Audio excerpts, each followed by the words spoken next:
Johnny Mac with the 420 edition of Daily Comedy News. Now, your buddy Johnny Mac is the most straight-laced person you'll ever meet, but I like to have some fun. From scoopwhoop.com, 20 dopey jokes only stoners will understand. All right, let's dive in. Police officer, how high are you? Stoner, no officer, it's hi, how are you?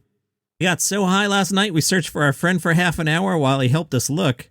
If the whole world smoked a joint at the same time, there'd be world peace for at least 2 hours, followed by a global food shortage. And I used to smoke weed. I still do, but I used to too. All right. High Times spoke to Doug Benson. Hey, Doug Benson, for you personally, how is weed immersed in your day-to-day life? Most days I wake and bake and then keep at it all day. People always assume I'm high, so I might as well be, right? Does it play a role in your creativity? A leading role. It's the main character. I've got my best ideas when I'm high. Also some terrible ones. I could write jokes without getting high first, but that's no fun. And since the end result is supposed to make people happy, why should I be miserable while creating it? Doug Benson, have you ever taken a tolerance break? The only tolerance breaks I take are when I can't smoke for some reason, like on planes. I feel like I don't need a tolerance break because I mix up what I'm doing so much, from joints to blunts to bong rips to dabs and edibles. Everything hits a little differently. Growing up, did you always know comedy was your path? Doug Benson said, I always loved stand-ups, watching Johnny Carson and David Letterman every night, following all the acts, but I thought I was going to be an actor-writer. After living in LA for a few months, pursuing my show business dreams, my friends convinced me to try stand-up. I had an okay 3-minute set on potluck night at the Comedy Store and was hooked. High Times asked Doug Benson how cannabis first entered his life. Even though I grew up in SoCal, I didn't have much experience with weed in school. It was when I became a touring comedian that I started smoking regularly. The weekend I remember really getting in a pot was when I was working at a club in the Bay Area with Greg Proops and Brian Posehn. Those two hilarious dudes have been friends and smoking buddies of mine ever since. Doug, what's one deeper truth about the universe you've learned through cannabis consumption? That nothing matters. What's a more ridiculous experience you've had while stoned? Doug said, I was hired to host a private event for a phone company's holiday party in 2007, which was a battle of the 80s bands. I got to meet and introduce Tiffany, Thomas Dolby, Tone Loc, Vanilla Ice, and the Sugar Hill Gang. Wow, that's amazing.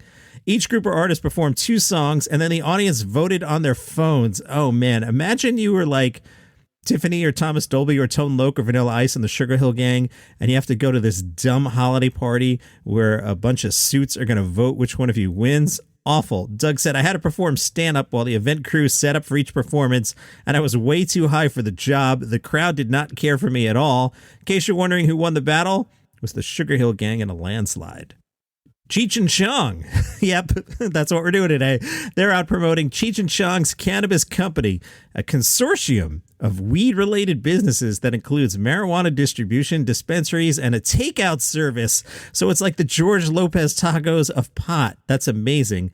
Plus, they ran a contest that was allowing 3 people in the LA area to have Cheech and Chong show up at their house today on 420. Not shockingly, Cheech and Chong have individual weed businesses. They were called Tommy Chong's Cannabis and Cheech's Stash. Get it? Think about it. You'll get it. But Cheech and Chong's Cannabis Company marks the first time the twosome has gotten into the marijuana business together. LA Magazine caught up with Cheech and Chong. Cheech said, people are always excited whenever they see us. I think they can't believe we're still alive. I'm remembering here, we did at SiriusXM, we did a town hall with Cheech and Chong. They were pretty cool. And then we had a walk-on from Snoop Dogg. Chong says when he meets people, they kind of refer to me like a deity, like I'm a holy person or something, because every time they look at me, they go, oh my God. Chong, it means you get a good seat in a restaurant. It could be crowded, people lined up, but as soon as they see us, this way, Mr. Marin, Mr. Chong, whichever one you are, Cheech, one of the advantages is good Mexican food from bad Mexican food. Some people don't know that. Good Mexican food tastes like it just got made. Bad Mexican food got made sometime last century. LA Mag said, do you get confused for each other? Chong, yeah, all the time. When I got out of jail, I was sleeping with my wife. She woke up and says, Cheech, get up. Chong will be home. I was halfway down the block before I realized, hey, I'm Chong. Sounds like they have their act well rehearsed. This is funny. LA Magazine talked about their takeout business, and longtime listeners know I'm fascinated by takeout businesses. Hi, George Lopez Tacos. LA Mag said, let's talk about your company and start with what I think is the most important thing, which is your takeout, which has $25 eighths, which is a good deal. Cheech, very. Chong, takeout, by the way, is probably one of the oldest professions of the world, where the guy with the drum or telephone, depending on how they communicate, I need a bag over here quick, and it's delivered. Does having your own brand mean you can't smoke other weed? Cheech. Nah, we're open. Equal opportunity weed vendors. We'll smoke anything. Chong, we did drugs when it was called Try This. Then what we would do, we'd try it and would say, what's supposed to happen? Cheech, the strains change so much every week. There's hundreds of new strains coming to the market every day, so I smoke whatever my son tells me is good. He's a taster for my brand. Chong, when they ask me, I always tell people I'm still looking for my favorite strain. What's the longest either of you has gone without smoking? Cheech, years. Chong, when I got busted, I had to quit smoking immediately because of what they call pretrial probation. When I got out, I was on probation for a year and I did 9 months, but it took a year to get to court, so about 3 years is the longest I've been without it. Cheech, same for me. I go through periods where I don't smoke at all, just meditate. LA Magazine, both of you, I imagine, are on everybody's stoner's wish list. Which do each of you want to get high with? Chong, the only Beatle I never got high in front of, not just with, but in front of, was Paul McCartney. Paul knows he's on my bucket list, and apparently he's willing whenever we hook up. We're going to get high together. Cheech, we should do that together because he's the only Beatle that I haven't smoked with, too. LA Mag, Cheech, you have a museum opening in Riverside next month. Of course he does. Can you tell me about that, Cheech? I have this big collection of Chicano art that I've been working on for about 40 years and touring it. One thing led to another, and the city of Riverside offered me a museum to house the collection. They came to me and offered me this beautiful mid-century building in Riverside. Now, separately from that, GoodTimes.sc caught up with Tommy Chong's solo. They read that Chong recently got into the Grateful Dead and considers himself a deadhead. What took you so long to embrace them, Chong? Because I was working at the same time they were. I had the same kind of trip going on in Vancouver, maybe a little longer. I started before the Beatles. I started at the beginning of rock and roll. I started playing country. I was a guitar player for a fiddle player. It was just a neighbor at our farm area.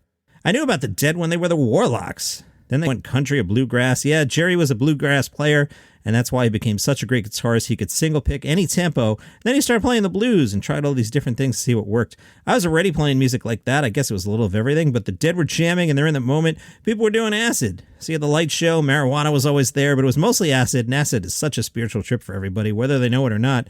I was never a fan because I was a performer. That's why I never really connected with the Dead. I was basically doing the same thing. Now, I'm a fan. When you get out of music playing it, you can listen. So I never really had a chance to sit down and take in a Dead experience. Now, I love everything they did. I love their whole approach to music. The Dead were always such good musicians. I always respected the fans. They always played for the fans. The fans were more important than the music. I grew up with that same outlook. We could take a Motown song and play it for hours if we wanted to. Music is continuous. You may stop playing, but the music never stops. I've always had that mindset, especially with acid in those days. Chong talked about when he was in prison. He said, I was very lucky. Everything that happened to us during that time became a challenge. Our life was going too well, and then that came up when we had to make some changes in our life. First of all, my wife was super. My wife could always make money. That's what attracted her to me, my ambitious nature. I wasn't just a musician. I owned the nightclub we played in. We got discovered by Motown. I was going for broke, and she recognized that fact. So when I went to jail, we immediately turned it into a plus for both of us. As soon as I realized there was no way out and I was going to jail, we changed. She started planning on her life without me, and I was looking forward to my time in prison because I'm a celebrity. I was embedded with the troops, and everybody loved me. The only time prison got down on me was when they said, okay, Tom, no more pictures with the visitors. The visiting room is getting too crowded on weekends because you got to take a picture with Tommy Chong. I turned down a pardon from Obama. Cheech met Obama. He was awarded some Chicano thing and mentioned Obama that his partner was in jail. And Obama said, do the paperwork and I'll sign it. But I didn't want the pardon because it's like admitting you did wrong. I never did anything wrong, so I want to appear before the judge and change my plea. You can do that. It's not very common, but you can appear before that judge or another judge and change your plea because it's already my time. I figure if I change my plea and I get a not guilty plea, they got to give me back the $100,000 or whatever it is that I had to pay in fines. And then they confiscated money that had nothing to do with the pipe. So yeah, that's what I'm doing. I'm going to wait until the right time. And then I'll get a really good lawyer and go in there before the same judge, which is in Pennsylvania, and change my plea. Image Comics has announced a new one-shot comic book called The Secret History of the War on Weed.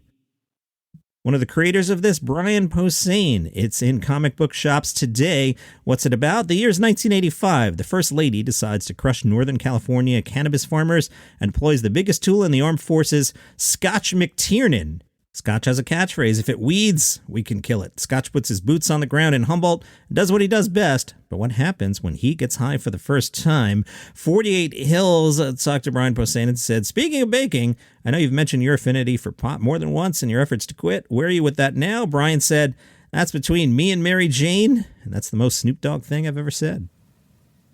EbertFest 2022 kicks off today. This will be at the University of Illinois today through the 23rd. They're going to honor Gilbert Gottfried. As part of that, they'll screen Gilbert's documentary from 2017. That screening is tomorrow.